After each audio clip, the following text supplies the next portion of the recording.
ઓમ શાંતિ। આજે આપણે સમજીશું કે પરમાત્માને પતિત પાવન કેમ કહેવામાં આવે છે।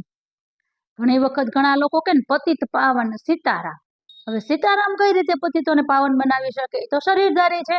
જે શરીર નથી એ પતિતોને પાવન બનાવી શકે। કેમ કે એક જગ્યાએ કે કીચડો હોય અને કીચડાની અંદર બધા જ પડી ગયા હોય, બહાર નીકળવું હોય તો નીકળી જ ન શકાય। કેમ કે એટલો બધો ચીકણો કાદવ હોય તો બહાર કઈ રીતે નીકળે? તો ઉપર જોવે કે કોઈ બહાર હોય તો હાથ પકડીને બહાર કાઢે। બધા કીચડામાં પડ્યા હોય તો બહાર કોણ કાઢી શકે?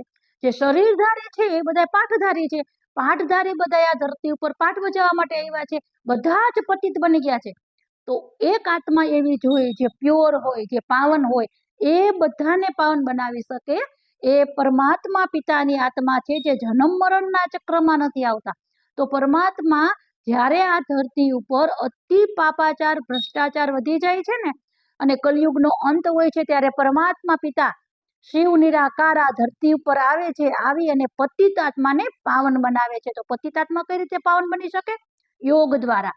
પરમાત્મા પિતા સાથે યોગ લગાવવાથી, પરમાત્માની યાદથી, પરમાત્મા લાઈટ છે અને હું આત્મા પણ લાઈટ છું, પરમાત્માની લાઈટ આત્મા ઉપર પડે છે તો આત્મા પતિતમાંથી પાવન બનવા લાગે છે અને બધા જ પાપ કર્મ બળીને ભસ્મ થવા લાગે છે। એ યોગ છે, રાજયોગ, જેને સહજમાં સહજ રાજયોગ કહી શકાય।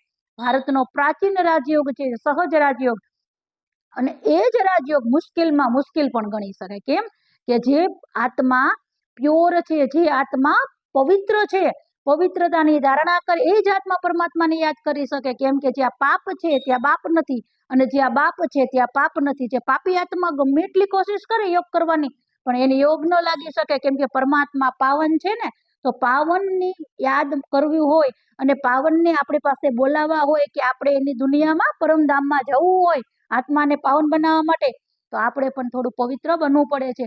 જે પવિત્ર નથી એ પરમાત્માને યાદ નથી કરી શકતા। એના માટે મુશ્કેલમાં મુશ્કેલ યોગ છે।